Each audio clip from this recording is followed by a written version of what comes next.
Assalamualaikum warahmatullahi wabarakatuh. Sebelumnya perkenalkan saya Elsa Berlian Azahari dengan NIM 2305 3062 dari Prodi Pendidikan Ekonomi. Baiklah, pada video kali ini saya ingin melakukan wawancara terhadap salah satu guru saya, yaitu Ibu Meliti SPD yang saat ini sedang mengajar di MAN 1 Kota Parangpanjang.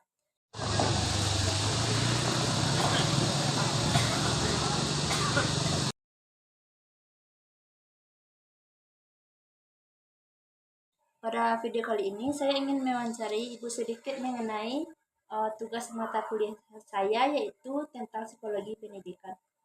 Sebelumnya, apakah Ibu bersedia untuk saya wawancarai, Ibu? Insya Allah.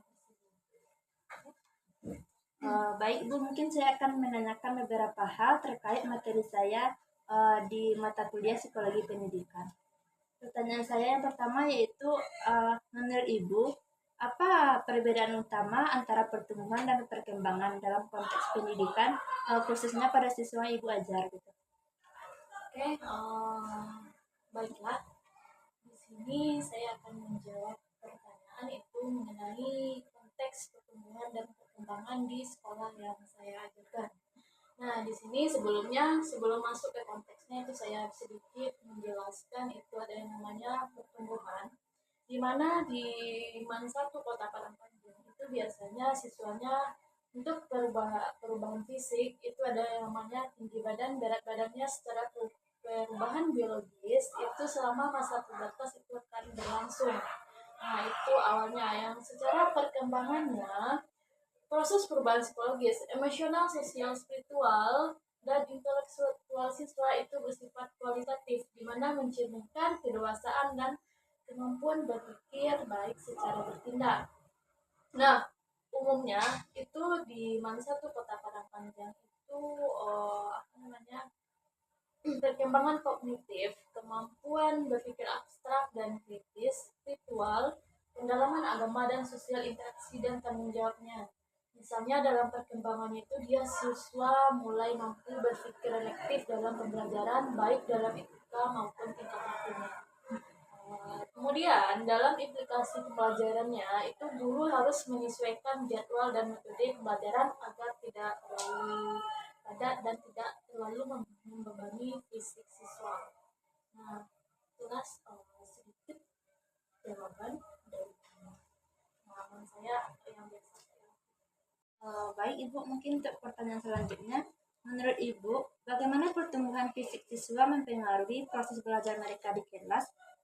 Dan apakah perkembangan emosional dan juga sosial siswa berdampak signifikan terhadap prestasi akademik mereka, Bu? Baiklah, pertumbuhan fisik siswa itu mempengaruhi proses belajar mereka di kelas. Nah, terutama dalam pertumbuhan fisiknya tuh mereka mempengaruhi rasa percaya diri, interaksi sosial, bahkan kenyamanan dalam belajar.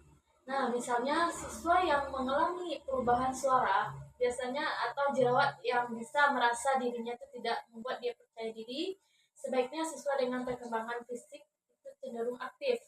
Nah, di sini ada pun juga perkembangan emosional dan sosial siswa itu berdampak signifikan pada prestasi akademik. Nah, misalnya itu yang berdampak secara emosional dan stabil dalam memiliki hubungan sosial. Nah, yang baik cenderung lebih fokus belajar dan menunjukkan prestasi yang baik. Nah, sebaliknya, itu siswa yang sering mengalami konflik atau tekanan emosional cenderung mengalami kesulitan belajar. Nah, di sini contohnya siswa mengalami misalnya itu yang sering marak terjadi itu misalnya tentang bullying. Di mana bullying ini merupakan sebuah tekanan mental terhadap seseorang itu bisa dilakukannya. Nah, bullying ini bisa menyebabkan mereka misalnya tidak percaya diri dengan dirinya sendiri, sehingga itu menyebabkan penurunan drastis di dalam dirinya. Kalau menurut Ibu, bagaimana perbedaan tingkat perkembangan siswa mempengaruhi pendekatan pengajaran yang Ibu gunakan?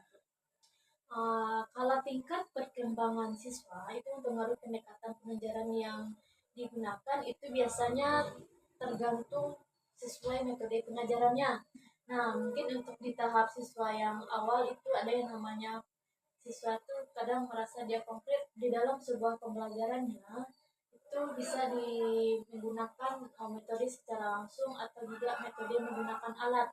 Nah, jadi siswa ini lebih cenderung secara kognitif. Saya misalnya dalam memecah permasalahan dan juga berbasis proyek contohnya. Jadi dalam pembelajaran itu ada siswanya yang misalnya siswanya itu lebih suka dengan suatu alat. Misalnya kan di sini Ibu mengajarkan informatika, itu siswanya lebih cenderung dia lebih menyukai suatu praktek daripada teori karena dia merasa dari praktek yang dia dapatkan misalnya dia sudah bisa menyimpulkan beberapa teori dalam pembelajarannya jadi dia lebih suka menggunakan suatu alat peraga daripada kita langsung mengajarkannya secara metode yang sama contohnya jadi di siswa di masa satu ini dia lebih cenderung ketika kita mengajarkannya ada satu alat yang bisa membuat dia itu betah di sana.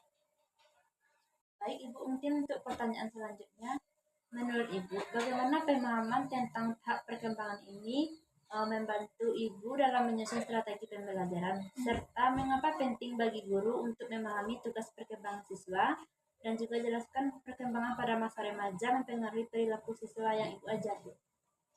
Nah, jadi untuk perkembangan peserta didik itu sangat membantu dalam menyusun strategi pembelajaran yang tepat pada sasaran. Nah, setiap siswa itu berada pada satu tahap perkembangan yang berbeda, baik secara kognitif, emosional, sosial, maupun moral. Nah, dengan ini dapat merancang pendekatan belajar yang sesuai dengan tingkat kesiapan siswa. Nah, contohnya itu di satu Kota Parangpanjang itu menyadari bahwa mereka masih berada pada tahap berpikir konkret. Nah, lebih banyak misalnya di dalam siswa itu dia lebih suka apa namanya pembelajaran edukatif atau juga permainan di dalam sebuah pembelajaran. Nah, maksudnya itu bersifat langsung agar mereka lebih mudah memahami materi. Nah, sementara dia juga mampu berpikir abstrak dan logis saat penyusunan strategi ini mendorong untuk berdiskusi, menganalisis dan merefleksikan nilai-nilai terutama dalam pembelajaran yang berkaitan dengan agama, etika, dan kehidupan sosial. Nah, saya juga menanamkan biasanya pembiasaan berpikir kritis dan sikap tanggung jawab sesuai dengan perkembangan moral dan identitas. Pertanyaan selanjutnya, Bu, menurut Ibu melihat hubungan langsung antara tingkat kecerdasan dan prestasi belajar siswa itu seperti apa, Bu? Dan juga apa saja faktor utama yang mempengaruhi perkembangan kecerdasan siswa, serta seberapa besar peran lingkungan, keluarga, dan sekolah dalam membentuk kecerdasan siswa. Oke, di sini hubungan langsung antara tingkat kecerdasan dan prestasi belajar siswa itu adalah itu adalah salah satunya kecerdasan tinggi cenderung yang lebih cepat memahami materi. Namun, faktor lain seperti motivasi, lingkungan, dan strategi belajar juga sangat berpengaruh.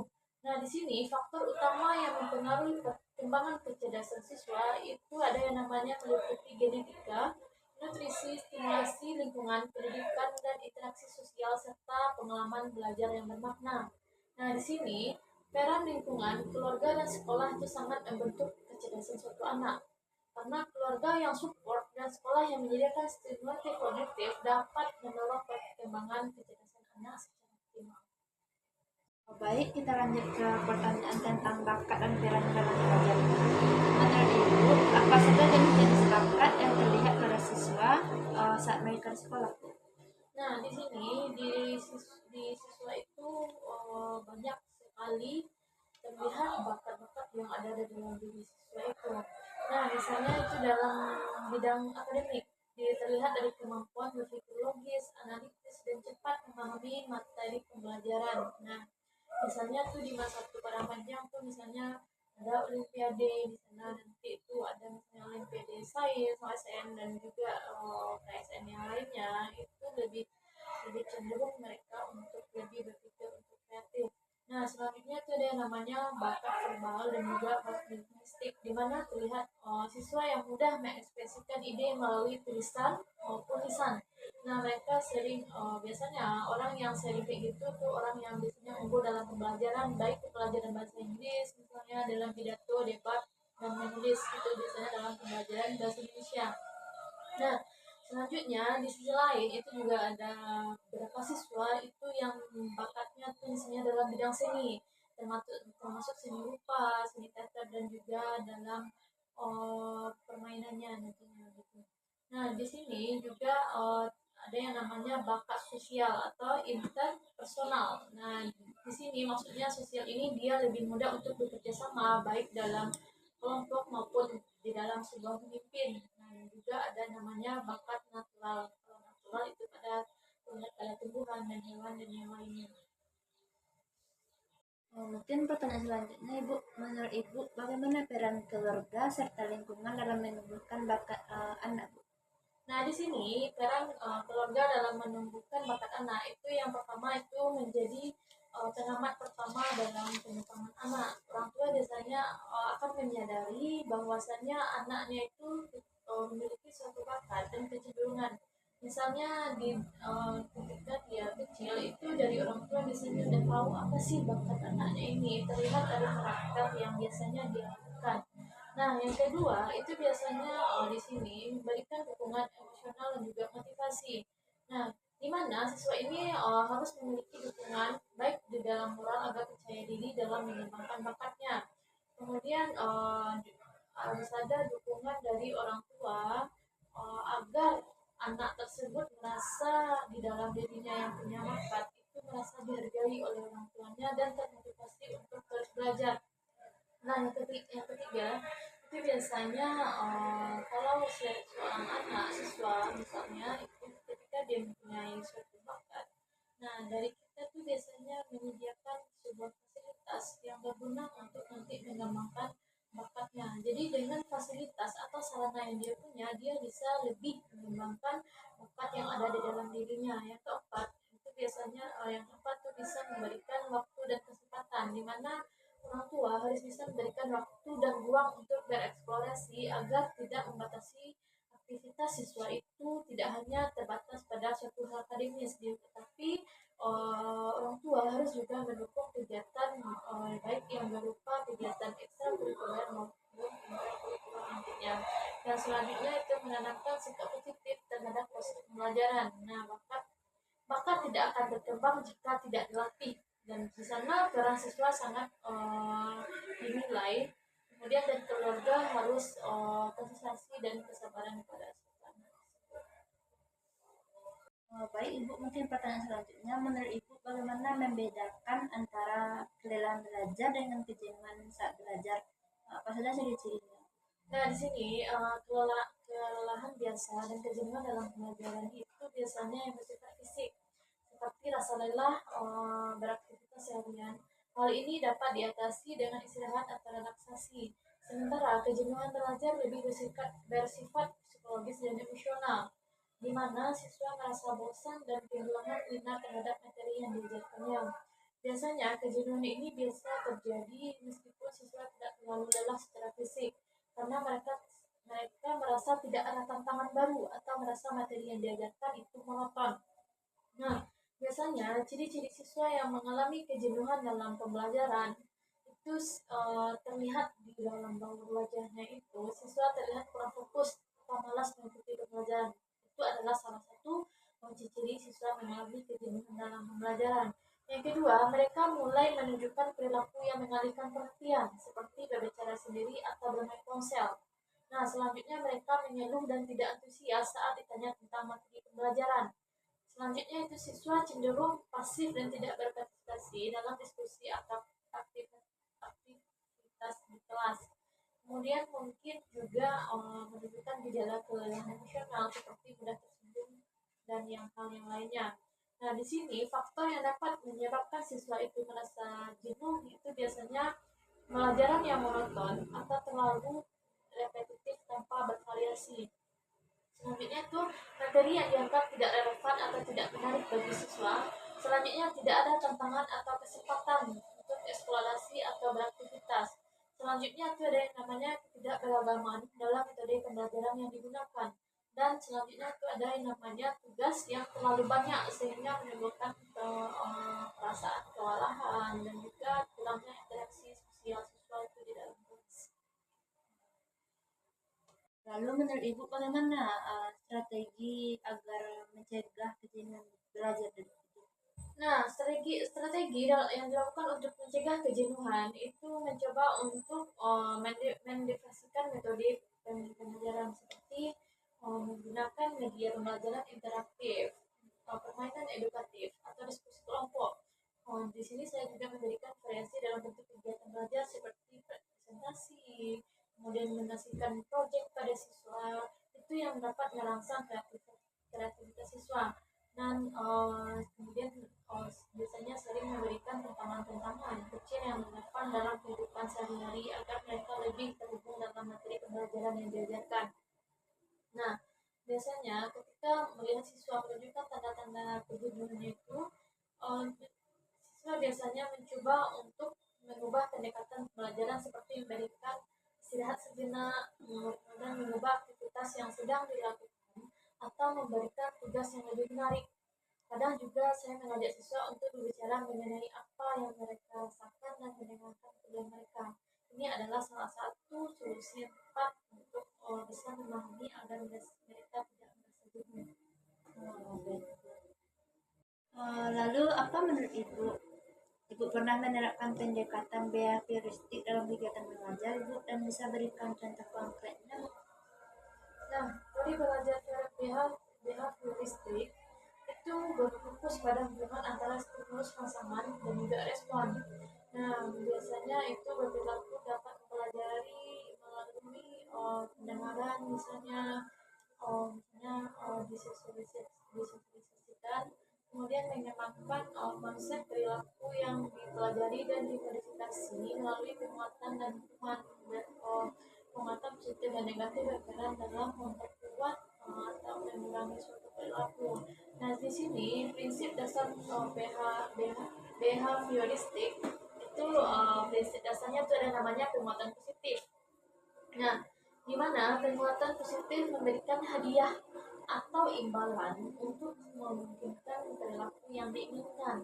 Kemudian itu ada penguatan negatifnya, biasanya menghilangkan rangsangan yang tidak diinginkan untuk memperkuat perilaku yang diinginkan. Kemudian memberikan konsekuensi negatif untuk mengurangi perilaku yang diinginkan, dan kemudian pembiasaan. Pembiasaan itu maksudnya pengulangan perilaku sehingga menjadi kebiasaan. Di sini penerapan teori behavioristik dalam pembelajaran itu, guru dapat menggunakan penguatan positif untuk memperkuat perilaku baik siswa. Misalnya memberikan pujian, penghargaan, atau nilai bagus untuk siswa yang menunjukkan perilaku atau hasil belajar yang baik. Ini akan memotivasi siswa untuk terus melakukan hal yang sama. Contohnya, itu jika siswa mengerjakan tugas dengan baik, guru memberikan pujian dan hadiah kecil seperti hadiah yang tergantung di kondisi siswa tersebut. Nah, kemudian penguatan negatif dalam pembelajaran itu misalnya membantu mengurangi perilaku yang tidak diinginkan. Misalnya mengurangi tugas atau pekerjaan rumah siswa yang menunjukkan peningkatan perilaku dalam pencapaian akademiknya. Nah, selanjutnya yaitu pembelajaran berbasis pengulangan atau memberikan sebuah pelatihan, di mana behaviorisme ini menekankan pentingnya pengulangan dan latihan berulang untuk memperkuat asosiasi antara stimulus dan juga respons. Misalnya dalam pembelajaran, di sini misalnya guru harus memberikan latihan yang berulang tentang pembelajaran. Mungkin untuk pertanyaan yang terakhir, Ibu, dalam pengalaman semasa Ibu mengajar, bagaimana hubungan antara sensasi lingkungan seperti atensi atau persepsi dalam mendukung keberhasilan belajar siswa, Ibu? Nah, di sini atensi itu biasanya atas perhatian dalam proses belajar dan perannya dalam mendukung keberhasilan siswa. Nah, atensi dalam konteks pembelajaran itu adalah kemampuan siswa untuk memusatkan pikiran dan konsentrasi pada materi atau aktivitas belajar tertentu dalam mengesampingkan gangguan yang lainnya. Nah, jadi peran penting atensi di dalam mendukung keberhasilan siswa itu yang pertama meningkatkan pemahaman materi, di mana saat siswa memberi perhatian penuh mereka lebih mudah memahami informasi, instruksi, dan juga konsep yang disampaikan oleh guru. Sementara informasi yang diperhatikan cenderung masuk ke memori mereka dalam waktu yang lebih lama. Nah, selanjutnya aturannya itu mendorong fokus dan disiplin dalam pembelajaran. Siswa memfokuskan energi dan pikirannya pada tugas belajar, sehingga mereka lebih disiplin dan terorganisir. Nah, itu penting saat utama mengerjakan tugas atau menyatukan suatu diskusi. Nah, kemudian meningkatkan daya ingat. Nah, di sini untuk meningkatkan daya ingat, informasi yang diperhatikan secara sadar akan lebih mudah diingat dan diakses kembali saat diperlukan. Selanjutnya mengurangi gangguan dan distraksi. Nah, di sini maksudnya atensi yang baik siswa mampu menyaring gangguan di sekitar mereka seperti suara atau pikiran yang lainnya. Nah, selanjutnya menumbuhkan motivasi dan ketekunan. Siswa yang memberi perhatian biasanya juga lebih termotivasi dan tekun dalam mengikuti pembelajaran karena mereka terlihat secara aktif dalam proses belajar. Nah, faktor ya biasanya yang mempengaruhi atensi dalam suatu pembelajaran itu ada namanya faktor internal. Nah, faktor internal itu biasanya minat dan motivasi terhadap pembelajaran. Kemudian, kondisi fisik dan psikologis. Nah, kemudian itu ada namanya kemampuan konsentrasi secara individu. Nah, faktor eksternal, di mana di dalam faktor eksternal ini itu cara guru menyampaikan materi. Contohnya itu materinya yang kreatif, menarik, dan juga interaktif. Nah, bisa dan selanjutnya itu ada namanya lingkungan belajar, di mana di dalam lingkungan belajar itu ada yang tenang, ada yang nyaman, dan juga ada yang tidak terlalu ramai. Selanjutnya itu ada namanya media dan alat bantu di dalam pembelajaran. Medianya biasanya berbentuk video, gambar, dan juga praktek secara langsung. Nah, selanjutnya strategi guru untuk meningkatkan atensi itu biasanya dia menggunakan media pembelajaran yang menarik dan bervariasi. Nah, kemudian mengaitkan materi dengan pengalaman yang nyata, misalnya dalam kehidupan sehari-hari. Kemudian melibatkan siswa dalam diskusi, tanya jawab, dan juga kelompok. Kemudian memberikan jeda atau contohnya memberikan ice breaking kepada siswa agar saat perhatian mereka tidak menurun. Kemudian mengamati gaya belajar siswa. Nah, jadi itu adalah salah satu atensi pembelajaran siswa. Hmm, baik Ibu, mungkin sekian dari pertanyaan wawancara yang saya ajukan. Saya ucapkan terima kasih banyak Ibu. Terima kasih ya, sama-sama. Saya